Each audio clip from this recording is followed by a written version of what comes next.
మన ప్రభువును రక్షకుడైన యేసుక్రీస్తు వారి నామంలో యెరూషలేము ప్రార్థనా మందిర సంఘ కాపరులు అయ్యగారికి, అమ్మగారికి, అలాగే విశ్వాసులకు, సహవాసం ఉన్న ప్రతి ఒక్కరికి వందనాలు తెలియజేస్తూ,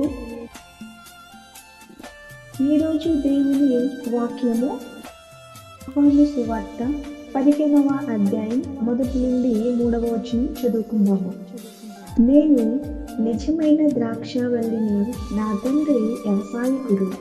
నాలో ఫలింపని ప్రతి తీగెను ఆయన తీసి పారవేయను.